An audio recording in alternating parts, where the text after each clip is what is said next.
Olha só, ontem o Hugo Motta deu uma entrevista para a rádio Arapuã Verdade, lá na Paraíba, e eu vou falar para vocês que eu me impressionei com as falas dele, tá?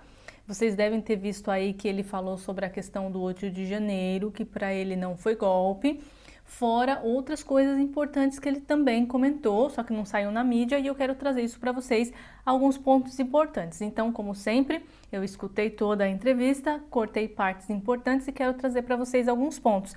E outra coisa que eu quero dizer para vocês é: as perguntas dos jornalistas foram ótimas, foram muito boas. E outra coisa que me impressionou também no Hugo Motta foi a tranquilidade com que ele respondeu as perguntas, que algumas pessoas poderiam fazer aquele drible, né? Que eles falam outras coisas, dão voltas, voltas, voltas e não respondem as perguntas.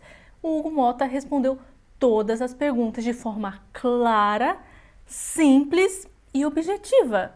E vou falar para vocês, eu achei ele contundente, coerente, e se ele agir conforme ele está falando, eu acho que vai dar certo. Porque, diferente do que os políticos falam, eles agem o oposto às vezes, né? Como, por exemplo, o próprio presidente. Mas se o Hugo Motta fazer exatamente como ele está falando nessa entrevista, como ele fala, eu acho que a escolha talvez tenha sido certa. Então é isso que eu vou mostrar para vocês agora, mas antes para você que não me conhece, eu sou Viviane Andrade e neste canal a gente fala sobre tudo, ou pelo menos quase tudo. A entrevista foi grande, inclusive nesse meio aqui tá o 8 de janeiro e depois ele vai falar sobre outras coisas que eu venho aqui contar para vocês já já. Então, sem mais delongas, vamos ouvir. Olha, Luiz, eu sempre fiz política com muita responsabilidade. Sempre procurei ser um parlamentar ponderado, sempre buscando encontrar as saídas para os problemas, buscando ali dentro do parlamento agir na conciliação, enfrentando as pautas com muita verdade. E penso que esse meu temperamento, esse meu jeito, foi o que foi me credenciando ao longo do tempo. Eu não tinha esse planejamento de ser presidente da casa, talvez o tenha sido porque não fui candidato em momento algum. Então isso possibilitou que se pudesse construir o consenso em torno do meu nome. Só que estão querendo que depois desses 2 anos na presidência da Câmara, ele seja governador da Paraíba. Ou seja, o cara é bem visto por lá, pelo jeito. Mas por mais que você tenha aí um período de construção, que você venha se preparando para o dia da eleição, quando acontece a virada de chave é muito grande. Então, eu sei sim da responsabilidade que me cabe, do que esperam do nosso trabalho, mas a ficha ainda está caindo, né? Porque é tudo muito rápido e a eleição para presidente da casa é diferente de outras eleições, porque quando você se elege prefeito, governador, deputado, da eleição até a posse tem um tempo. Na presidência da Câmara, não, você se elege, já desce dali empossado presidente, a posse é imediata. Então a semana foi uma semana de eventos, de entrevistas, também de reunião com a parte administrativa da casa, para começar a tomar pé de algumas mudanças que nós pensamos fazer para melhorar o funcionamento da Câmara, para a casa ser mais eficiente, estar mais próxima da população brasileira, ter um canal de interlocução onde o nosso povo possa cobrar mais diretamente dos parlamentares pautas de interesse do nosso país. E irei me dedicar muito, trabalhar muito para que essa nossa passagem pela presidência da Câmara representem para o país um tempo de estabilidade, um tempo de foco nos reais problemas da população e que seja também um período bom para a Paraíba. A Paraíba precisa e deve sair ganhando desse bom momento que está vivendo, né, do ponto de vista da representação política, o Estado está organizado, paraibanos ocupando postos importantes a nível nacional. Então isso possibilita que o Estado possa ter algum benefício nesse sentido e penso que a nossa obrigação nesse momento é lutar pelo nosso Estado, é lutar pelos nossos municípios, é tentar fazer com que o Estado possa crescer, se desenvolver nesse momento em que estamos ocupando esses cargos tão relevantes. O senhor está falando em dar governabilidade ao governo Lula, mas o senhor entra numa semana de temas polêmicos no Brasil. Essa semana a gente entrevistou aqui o Marlon Reis, o idealizador da Ficha Limpa, e virou um tema nacional. E ele fez até um apelo aqui ao senhor diretamente para que nem colocasse em pauta esse tema, porque ele acha que 8 anos de improbidade é uma dosagem boa para a política e para o povo do Brasil. Qual é a sua posição? Coloca em pauta, não coloca? Vai discutir com os líderes?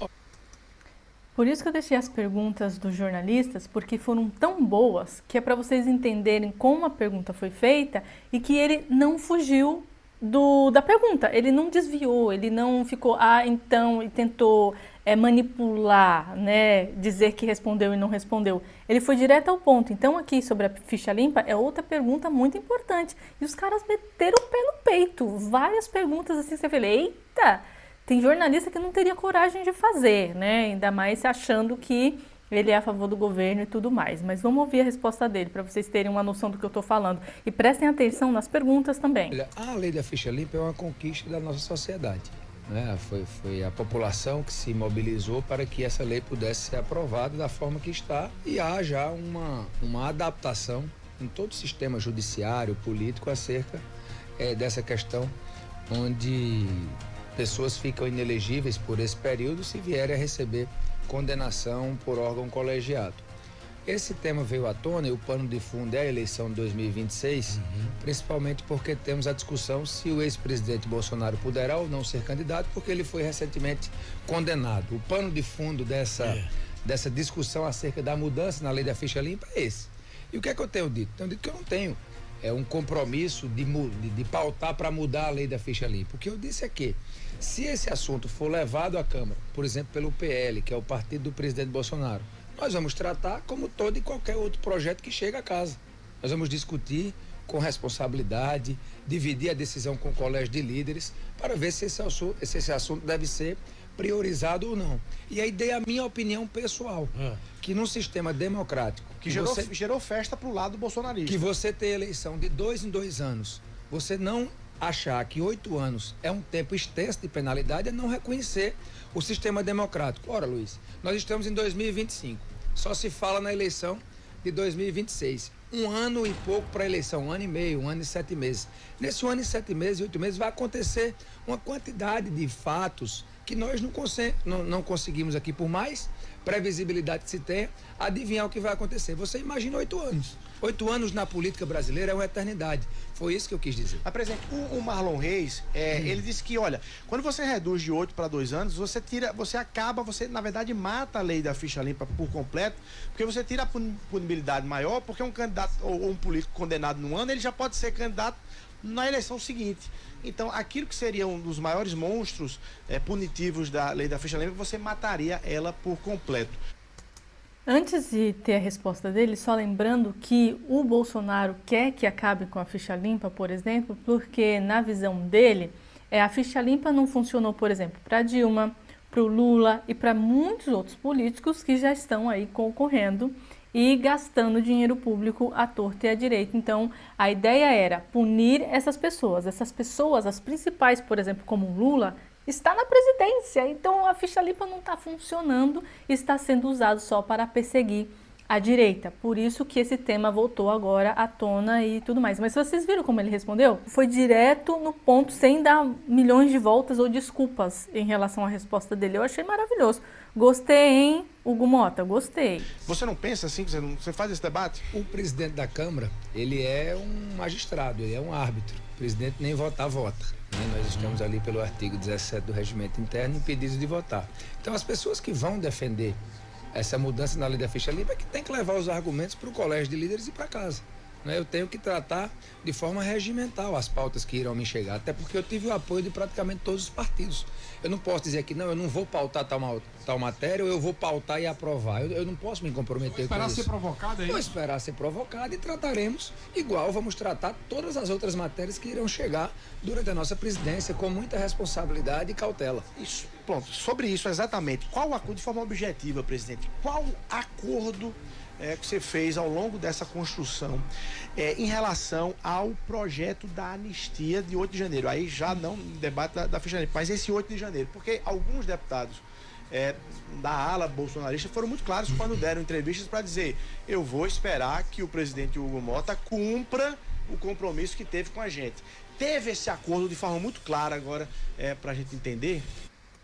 Só outro ponto. Eu não sei se esse Arapuã é de esquerda ou de direita. as perguntas são tão boas e assim, tão importantes para a gente nesse momento político que a gente está, e eu não vejo eles induzindo nem para o lado da direita, nem para o lado da esquerda. Eu acho que são perguntas muito coerentes para responder as perguntas que muitas pessoas estão em dúvida. Então, assim, esses jornalistas estão de parabéns pelas perguntas e a forma como eles conduziram a entrevista, né? Primeiro dizer que a eleição para presidente da casa, está aqui o presidente de um poder, o presidente Adriano Galdino, é uma eleição administrativa. Os acordos que você faz com os partidos são acordos dentro daquilo que a casa tem de espaço, as presidências de comissão, os órgãos administrativos, as possíveis relatorias e, claro, também você trata da pauta.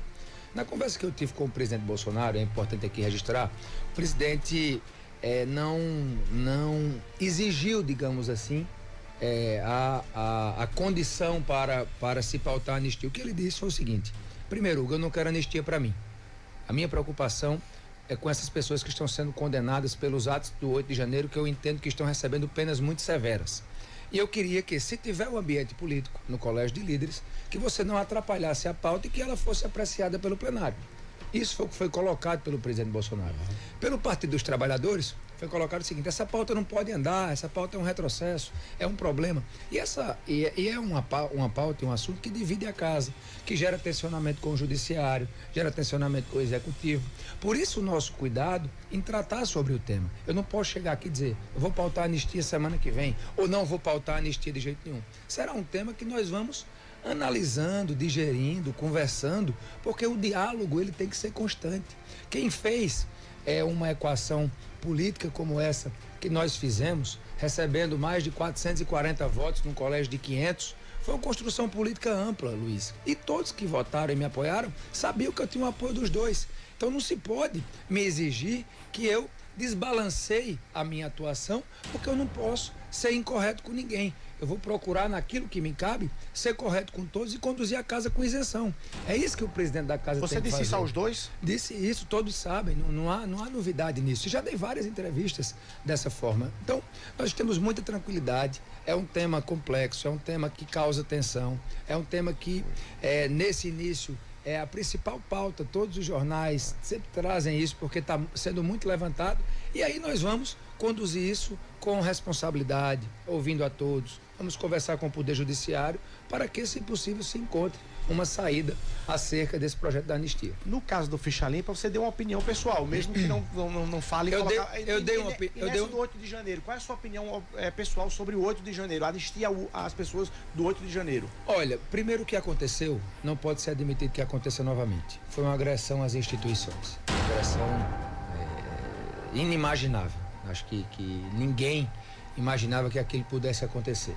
Agora, querer dizer que foi um golpe tem que ter um líder, golpe tem que ter uma pessoa estimulando, tem que ter apoio de outras instituições interessadas, como as Forças Armadas. Não teve isso. Ali foram vândalos, baderneiros, que queriam, com inconformidade com o resultado da eleição, demonstrar a sua revolta, achando que aquilo ali poderia resolver, talvez, o não prosseguimento do mandato do presidente Lula. E o Brasil foi muito feliz na resposta. O senhor não admite que foi uma tentativa de golpe? As instituições, elas se posicionaram de maneira muito firme. O Congresso estava funcionando na outra semana, o Supremo estava aberto, o Palácio do Planalto da mesma forma. Então, a resposta ela foi dada. Da mesma forma, você não pode, por exemplo, penalizar uma senhora que passou na frente lá do Palácio, não fez nada, não jogou uma pedra, receber 17 anos de pena para regime fechado.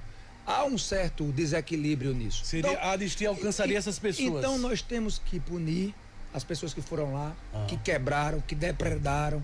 Essas pessoas sim precisam e devem ser punidas para que isso não aconteça novamente. Mas entendo também que não dá para exagerar no sentido das penalidades com quem não cometeu atos de tanta gravidade, melhor dizendo. É isso que a direita prega, exatamente isso. Quem vandalizou, que seja punido pagando alguma coisa ou ficando, sei lá, 1, 2 anos na cadeia, serviço comunitário, não importa. Mas teve anistia para outras pessoas do MST que destruíram também, e é isso que a gente bate, e é isso que as pessoas, né, de esquerda não querem, porque é só ideologia política, né? Nesses próximos 2 anos, o senhor como presidente da Câmara dos Deputados, qual é a pauta que pessoalmente o senhor diz contra o povo brasileiro? Essa eu não pauto de jeito nenhum. Exemplo, aumento de imposto. Há um clima dentro do Congresso, porque nós apoiamos e vamos continuar tendo uma boa relação com o ministro da Fazenda, Fernando Haddad. Inclusive, eu recebi essa semana com a agenda do Legislativo levada pela Ministério da Fazenda, a pauta econômica, que nós apoiamos todas as iniciativas do governo nesses primeiros 2 anos. E muitas das medidas ajudaram a aumentar a arrecadação. Tanto é que em 2024 o Brasil bateu recordes na sua arrecadação pública, na arrecadação federal. Ou seja, esses projetos funcionaram, o Congresso ajudou, o Congresso colaborou com a agenda do governo, aprovamos o arcabouço fiscal, tivemos uma ótima relação com o ministro da Fazenda. Então há um clima de que não dá mais para se votar só projeto que aumente a arrecadação, não dá mais para admitir projetos que elevem a taxação dos impostos que nós já temos. O brasileiro já paga uma das maiores cargas tributárias do mundo. Nós não temos o retorno dessa carga tributária como deveríamos ter, com serviços públicos de qualidade que poderiam ser bem melhores, em todos os âmbitos, no âmbito municipal, estadual e federal. Então, eu sinto que há um clima de resistência a pautas que venham a tratar de aumento de encargos. Então, nós vamos, claro, ter um relacionamento muito bom com o Ministério da Fazenda, uma postura colaborativa, uma relação de lealdade, como eu disse ao ministro que teria. Ele terá sempre de nós a real posição da casa. Eu não criarei uma falsa expectativa positiva se de fato não for o que vai acontecer. Também não criarei obstáculos que não existem, porque o Brasil não tem mais tempo a perder. E eu espero que o governo se conscientize que para corrigir os rumos da economia é preciso rever gasto público, rever a qualidade do gasto, rever despesa. É isso que fará com que o Brasil vença esse período de incerteza com relação à economia. Nós estamos com uma das maiores taxas de juros da nossa história. O Banco Central inaugurou o ano subindo a taxa de juros. E já o presidente do Banco Central nomeado pelo presidente Lula. Nós tivemos o dólar tendo a máxima histórica no final do ano. Você tem um cenário de juro futuro que trava os investimentos. Nós temos uma realidade que traz para o Brasil um cenário desafiador na economia. E isso muito por causa dos rumos que o governo tem tomado nas decisões econômicas. O senhor teme recessão? Olha, nós temos um cenário de crescimento hoje, mas é um crescimento pautado no consumo. O esforço, o gasto público é muito alto para que o Brasil consiga crescer o que está crescendo, 3% ao ano, superando as expectativas, mas você não tem um crescimento sustentável. Quando você tem um crescimento pautado só no consumo, que é quando você faz a transferência de renda e as pessoas consomem em cima daquilo que estão recebendo, é um crescimento que o governo faz um esforço demasiado e isso não traz segurança para se investir no país através do equilíbrio fiscal. Nessa última parte aqui, que é bem curtinha, gente, só tem uns 4 minutos, tem 3 perguntas importantes que fizeram para ele. Sobre o impeachment do Lula, sobre se ele é de direita ou de esquerda, ou se ele tivesse que substituir o Lula, o que ele faria? Qual é a primeira coisa que ele faria se ele tivesse que tomar essa frente? Vamos ver. Presidente, eu sei que o senhor não vai esboçar aqui em poucos minutos um plano de governo inteiro, mas se o presidente Lula e o vice-presidente Alckmin tirassem licença para que você assumisse a presidência da República, que canetadas iniciais você daria? Você tem um esboço específico em relação ao que, ou o que você disse ao presidente Lula, encontro com ele, especificamente que o governo Lula deveria fazer nesse momento no país? Não, a minha função enquanto presidente da Câmara é trabalhar pelo país. E nas conversas que eu tenho tido com o presidente, eu tenho sempre deixado ele muito tranquilo que ele terá na presidência da Câmara uma pessoa que tem compromisso público, uma pessoa que quer ajudar para que o país dê certo, que quer entregar o melhor resultado possível à população, que está pronto para ter um diálogo contínuo com o presidente e com os ministros, para se ter uma agenda de projetos que representem mudanças em áreas importantes que a nossa sociedade está cobrando, a exemplo da segurança pública. Então essas parcerias, elas têm que existir pela aquilo que rege a nossa Constituição, que é a harmonia entre os poderes. Nós queremos que essa harmonia ela possa ser cada vez mais presente, porque quem ganha com isso é a população. E o meu papel de presidente da Câmara também é me posicionar acerca daquilo que eu não concordo também, que o governo está fazendo, que a casa não concorde. Essa é a independência entre os poderes. É isso que nós vamos ter, um perfil colaborativo, mas uma equidistância e uma independência, porque nós representamos um poder. E esse poder, ele não está obrigado a assinar embaixo de tudo que o governo mandar. Não estou dizendo isso. A nossa postura colaborativa não é uma postura de subserviência, é uma postura de uma relação leal, de quem teve o apoio do presidente, teve o apoio do partido do presidente, e nós queremos montar essa agenda que seja boa para o país. E se porventura vier assumir a presidência da República, será ali um período curto. Então não dá para que eu faça nada, nem jamais tomarei nenhuma decisão, porque a minha função é presidir a Câmara dos Deputados, e essa função é que eu vou me dedicar pelos próximos 2 anos. O presidente Lula está com tem um pedido de impeachment, né, contra o presidente Lula.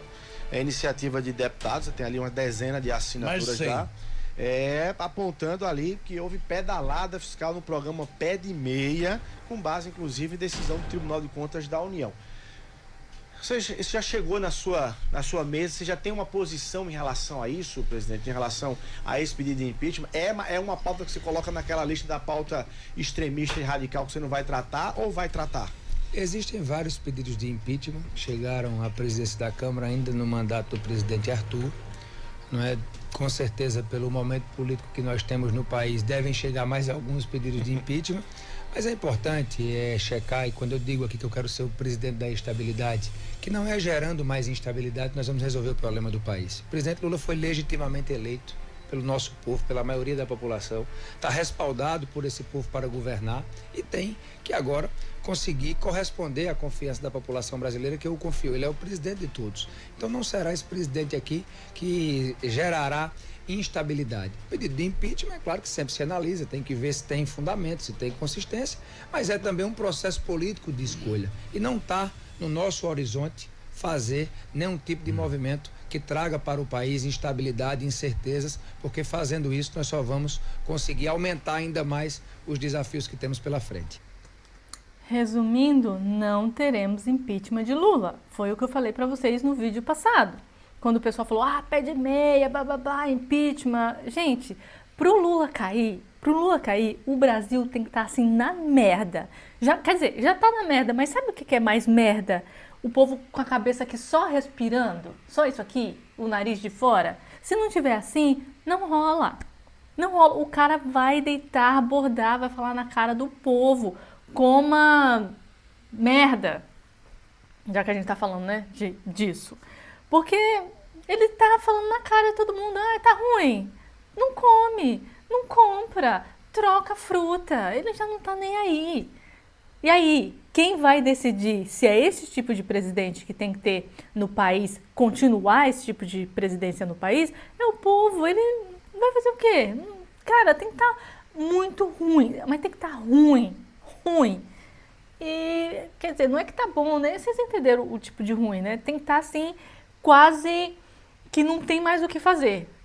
Senão não vai rolar. Então eu sabia, já sabia. Se fosse fazer uma tabelinha para colocar do lado esquerdo do lado direito e você fosse preenchendo os itens de uma ideologia ou outra, você é mais de direita ou de esquerda, presidente?